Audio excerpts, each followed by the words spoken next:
All right, so you know how everyone always says Christmas Day is the NBA's day? Well, this year, the Lakers and the Warriors really took that to heart. Yeah, talk about a game. I mean, did you see that final score down to the wire? Oh, absolutely. Lakers 115, Warriors 113. We're talking a one-possession game. 1 second left on the clock. It was wild. I mean, just thinking about being at the Chase Center, watching that all go down, the energy. We're going to dive deep into all of that, all the key moments, what it means for both teams moving forward, and we've got some awesome articles to unpack, some Reuters snapshots, the whole 9 yards. And I think what's most interesting is the story behind the story, right? Like on the surface, oh, wow, awesome Christmas game. Right, yeah. But there's a lot more going on, I think, under the surface. Totally, yeah. Some surprises for sure. Okay, so let's actually set the scene here. Lakers versus Warriors, Christmas Day 2024 at the Chase Center in San Francisco. Like we said, Lakers win 115 to 113. Yeah, so close. Unbelievably close.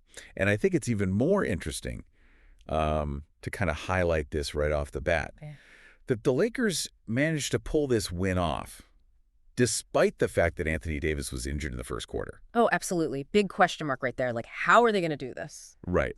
So, when we talk about stepping up, right? Yeah. You have to talk about Austin Reeves. This was Huge game. a huge game for him. He was, not just good, he was phenomenal. Oh, yeah. He ended the game with a triple-double. Are you ready for these stats? Lay it on me.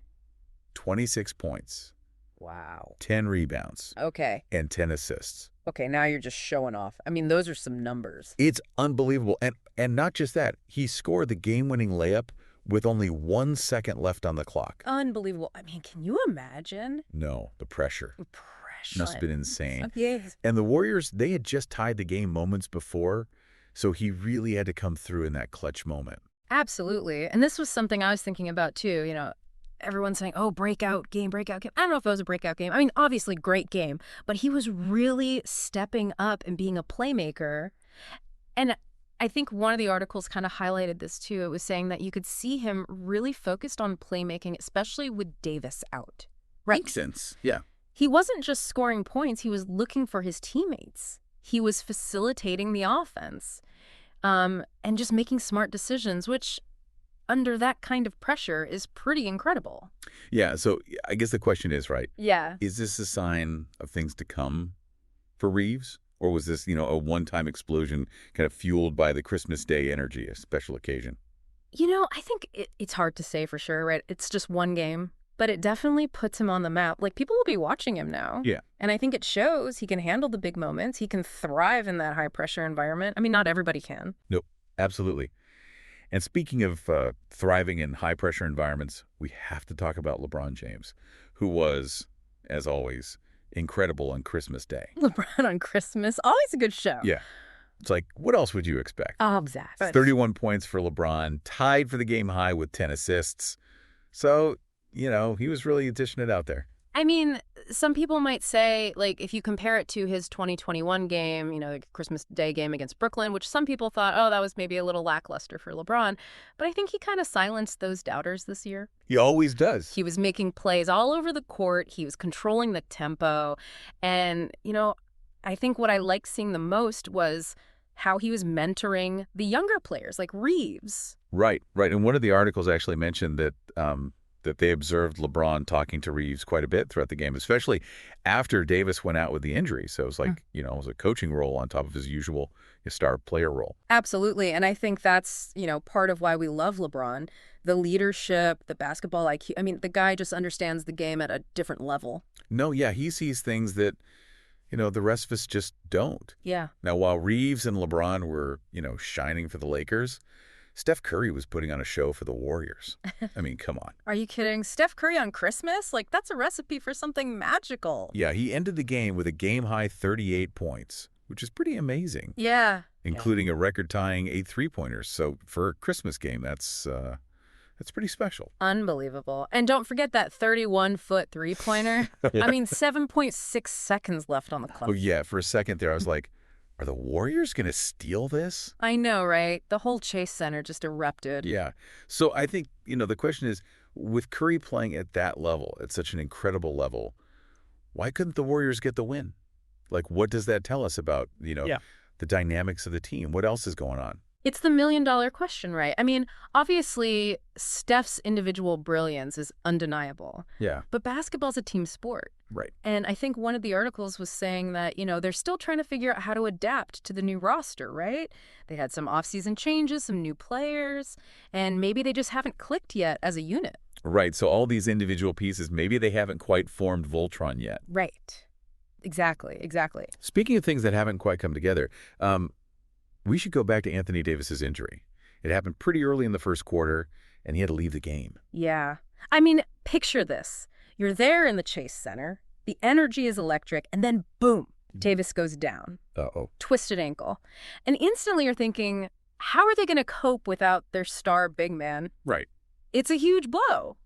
But what impressed me is that they didn't just survive, they kind of thrived for a lot of the game. Yeah, it really shows their resilience, Yeah. And their ability to adapt.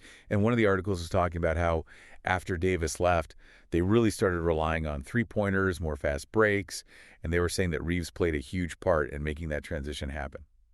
Interesting. So it wasn't just about replacing Davis, it was about shifting their entire game plan. Yeah, which is, I think, a testament to, like we said, the coaching staff, LeBron's leadership on the court.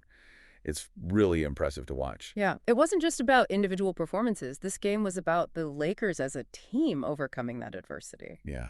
So where does this leave our two teams, right? Well, the Lakers, they're on a 4-game winning streak now. That's some momentum. It is. The Warriors, on the other hand, they've lost 5 of their last 6 games. Oof. Not looking so good. No. Lakers are steadily improving their season record, whereas the Warriors, they're kind of sitting at a shaky 15-14. Yeah. It's a tale of two teams going in opposite directions. Yeah, it is. The Lakers, like we said, finding their rhythm, building that momentum, they're showing just how deep their roster really is. The Warriors, on the other hand, I think they're still searching for some answers. Lot to figure out. Yeah, I mean, so much to think about after this game. The Lakers, with that last-second win, Reeves kind of announcing his arrival on the scene, LeBron, continuing his Christmas Day reign. Yeah. Curry putting on a show despite the loss. Absolutely. And, of course, the big question mark, what happens with Anthony Davis? How long is he going to be out? That's a big one. Yeah. Yeah. I mean, I think this game just makes us wonder, is the individual brilliance of someone like a Steph Curry, is that enough in today's NBA? Yeah. Or are we seeing that you really need those strong team dynamics to really pull through? It's a great question. It really is. We'll have to see how it all plays out. Absolutely. Yeah. Well, on that note, we'll leave you with that thought. Thanks for listening. Happy New Year, everybody.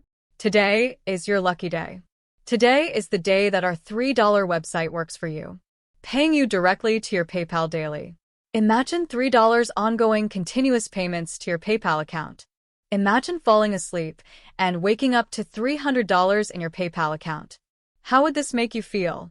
How could this help you? What bills could you pay? What kind of fun could you have? What does that retirement look like now?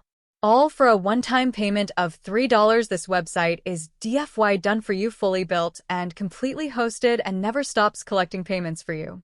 You have spent $3 on coffee on a regular, but that coffee won't help you create multiple streams of income. Click the link below.